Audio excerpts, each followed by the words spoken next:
सर्प यज्ञ का निश्चय और आरंभ।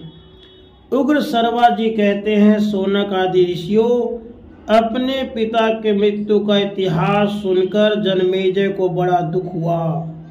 वे क्रुद्ध होकर हाथ से हाथ मलने लगे। शोक के कारण उनकी लंबी और गर्म सांस चलने लगी। आंखें आंसुओं से भर गई।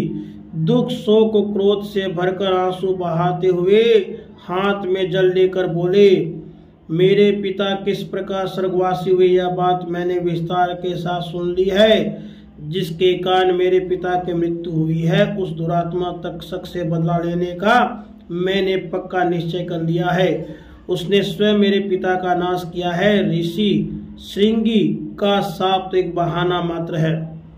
इस बात का प्रत्यक्ष प्रमाण यह है कि उसने काश्यप ब्राह्मण को जो विष उतारने के लिए आ रहे थे, जिनके आने से मेरे पिता अवश्य ही जीवित हो जाते, धन देकर लौटा दिया। यदि हमारे मंत्री काश्यप ब्राह्मण का अनुनय विनय करते और वे अनुग्रह पूर्वक मेरे पिता को जीवित कर देते तो इससे उस दुष्ट को क्या हानि होती। ऋषि का शाप पूरा हो जाता, मेरे पिता जीवित रह जाते। मेरे पिता की मृत्यु में सारा अपराध तक्षक का है, इसलिए मैं उससे अपने पिता की मृत्यु का बदला लेने का संकल्प करता हूँ। मंत्रियों ने महाराज जन्मेजय की इस प्रतिज्ञा का अनुमोदन किया। अब राजा जन्मेजय ने पुरोहित और ऋत्विजों को बुलाकर कहा, दुरात्मा तक्षक ने मेरे पिता की हिंसा की है।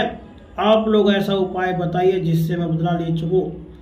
क्या आप लोग ऐसा कर्म जानते हैं जिससे मैं उस क्रूर सर्प को धधकती आग में होम सकूं? ऋत्विजों ने कहा, राजन, देवताओं ने आपके लिए पहले से ही एक महायज्ञ का निर्माण कर रखा है। यह बात पुराणों में प्रसिद्ध है। उस यज्ञ का अनुष्ठान आपके अतिरिक्त और कोई नहीं करेगा, ऐसा पौराणिकों ने कहा है और हमें उस यज्ञ की विधि मालूम है। ऋत्विजों की बात सुनकर जन्मेजय को विश्वास हो गया कि निश्चय ही अब तक्षक जल जाएगा। राजा ने ब्राह्मणों से कहा, मैं वह यज्ञ करूंगा, आप लोग इसके लिए सामग्री संग्रह कीजिए। वेदज्ञ ब्राह्मणों ने शास्त्र विधि के अनुसार यज्ञ मंडप बनाने के लिए जमीन नाप ली, यज्ञशाला के लिए श्रेष्ठ मंडप तैयार कराया और राजा जन्मेजय यज्ञ के लिए दीक्षित हुए। इसी समय एक विचित्र घटना घटित हुई। किसी कला कौशल के पारंगत विद्वान, अनुभवी एवं विद्वान सूत ने कहा, जिस स्थान और समय में यज्ञ मंडप पापने की प्रक्रिया आरंभ हुई है, उसे देखकर यह मालूम होता है कि किसी ब्राह्मण के कारण यह यज्ञ पूर्ण नहीं हो सकेगा। राजा जन्मेजय ने यह सुनकर द्वारपाल से कह दिया कि मुझे सूचना कराए बिना कोई मनुष्य यज्ञ मंडप में न आने पावे। अब सर्प यज्ञ की विधि से कार्य प्रारंभ हुआ। ऋत्विज अपने अपने काम में लग गए।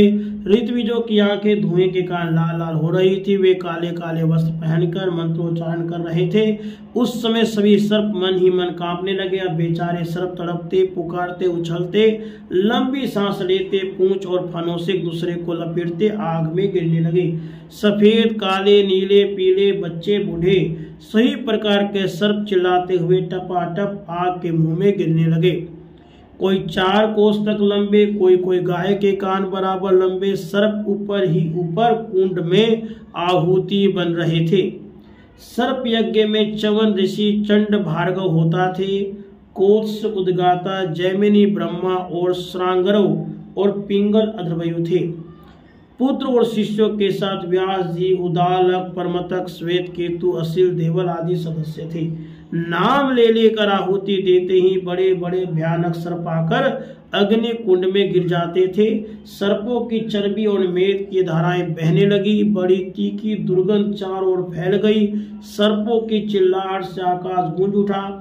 यह समाचार तक्षक ने सुना। वह भयभीत होकर देवराज इंद्र की शरण में गया। उसने कहा, देवराज, मैं अपराधी हूँ, भयभीत होकर आपकी शरण में आया हूँ, आप मेरी रक्षा कीजिए। इंद्र ने प्रसन्न होकर कहा, मैंने तुम्हारी रक्षा के लिए पहले से ही ब्रह्मा जी से अभय वचन ले लिया है। तुम्हें सर्प यज्ञ से कोई भय नहीं, तुम दुखी मत हो। इंद्र की बात सुनकर तक्षक आनंद से इंद्र भवन में ही रहने लगा। राधे।